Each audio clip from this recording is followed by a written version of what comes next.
This is SSLFamilyDad with Simple Suburban Living, and today we are just going to do a quick update on the aquaponics system and also talk a little bit about how the tomato clones, or what I like to call the clone army, has been doing.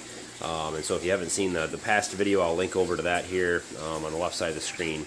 And basically I just have been clipping these tomato plants since they have been just growing so wild in here. I've had to clip them off all the time. You can see when it's in focus here, they kind of shoot up alongside the lights and they'll grow up into the windows. And I've actually ordered some dwarf tomato plants to try to see how they'll grow in here a little better. But basically I've taken clippings from these tomato plants and I've been rooting them. I have not been doing it all anymore just because it's getting a little bit too late in the season, but I rooted quite a few of them, or cloned them as it's called, and I wanted to just kind of give an update on how the clones have been doing coming out of the aquaponics system versus the plants that we started inside and then transplanted out. So But as far as the aquaponics system's been going, it's doing great. The green peppers are getting pretty large. There's a couple more up here and some little ones growing all over the place. I think there's another couple in the back there.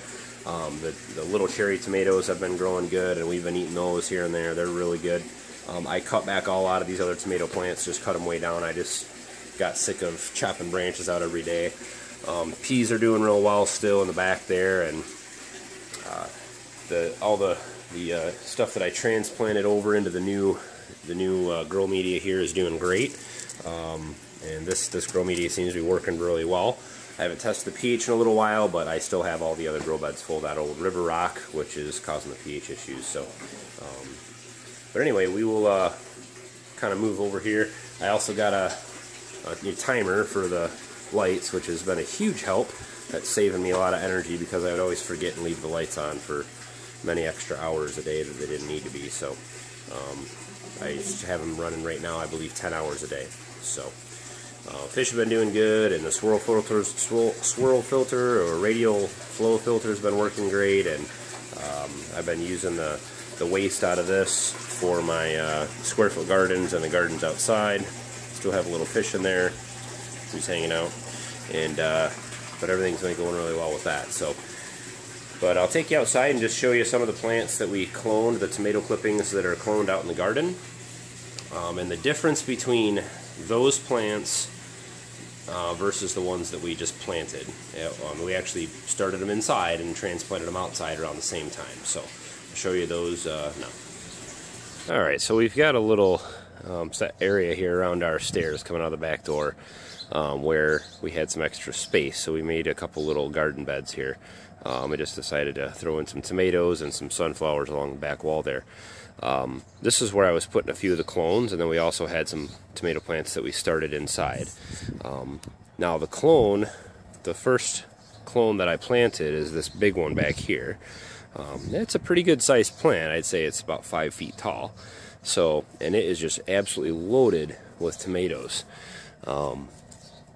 As you can see in here, I mean, there's there's a lot of tomatoes on here. Now this is a cherry tomato, I believe, and I did have quite a few different varieties. I think I had 4 different varieties that I had planted in here. So, and these smaller ones here were ones that we started from seedling. Now this one's growing real well, and we started this inside and planted it out here at the same time. Same with, there's another tomato plant here in the back. This was started inside and planted out here at the same time as that one. This one here, I don't know why it's not growing very well. It was another one we started from a real tiny little seedling there that we started inside and moved out when the weather got warm enough.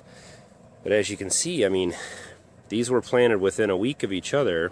All of these were planted right here in the same week, and this one here is just gigantic. That was started from a clone from one of the plants downstairs. So when I planted it, it already had flowers and tomatoes starting on it, and it just took off from there. I also have been watering all of these with water from the aquaponics. So any water I take out of the swirl filter, I dump out here for various plants that we have. But this is another clone here that actually got put out a couple weeks later. It's doing pretty well, but it's a little bit slower than the rest. This one here was also a clone, and it's pretty tall here as well. And as you can see, we're just using mostly sticks for tomato cages.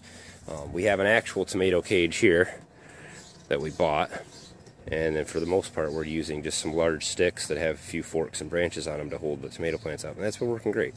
So rather than buying a bunch of tomato cages here, a couple of the tomato plants in the back there, those were again planted from seedlings, and they don't even have any flowers on them yet. So everything that we've planted from clones has just been, you know, 2 to 3 times bigger and faster growing than the rest.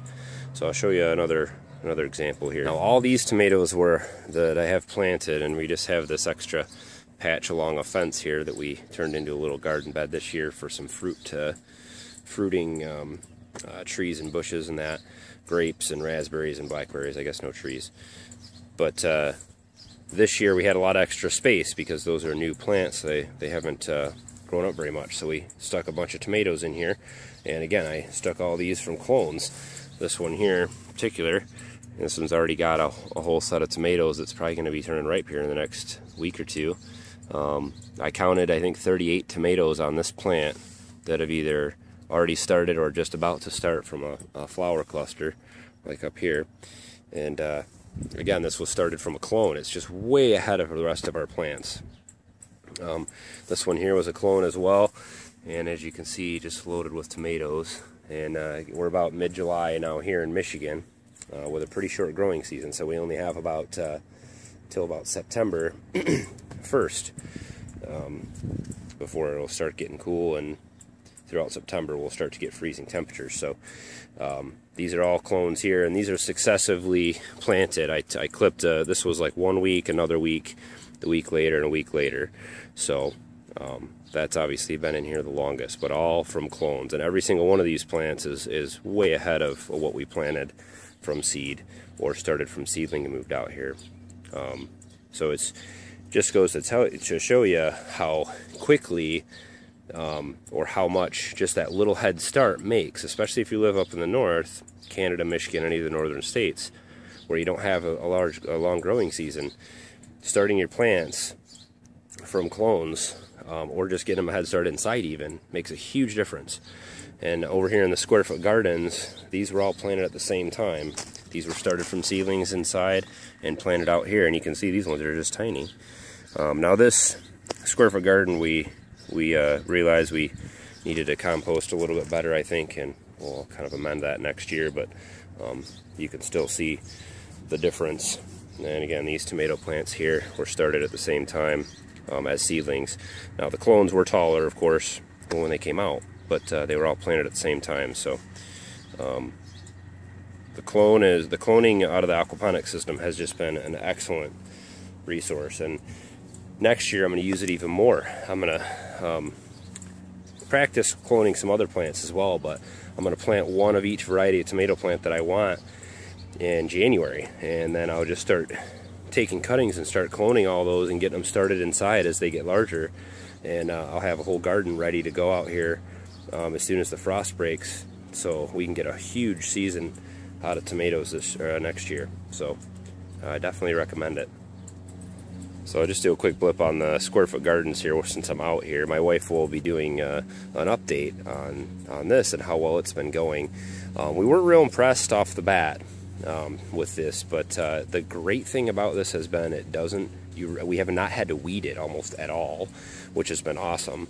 Some things have grown really well in it, some things have not quite grown very well. The peas here, these things are just so good, and it's just loaded with peas.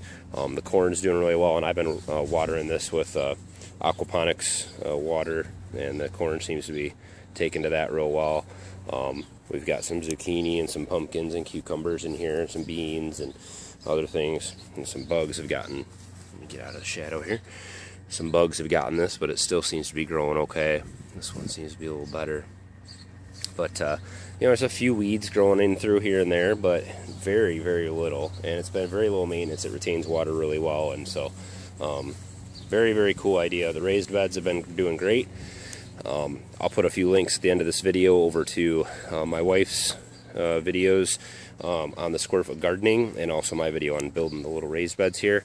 And I'll also link over to the video about pollinating plants, as well as how to clone, how to take cuttings from the tomato plants and you know, get those to root.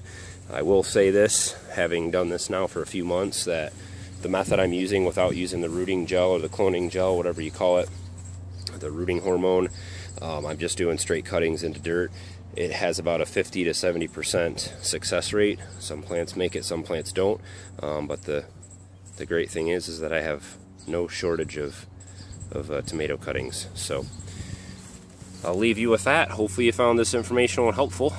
Subscribe to the channel if you want to see updates on the aquaponics system, and I'll have some more informational videos on how-tos on aquaponics and things coming up, as well as other sustainable projects and ideas and things that we're doing here around the Suburban homestead.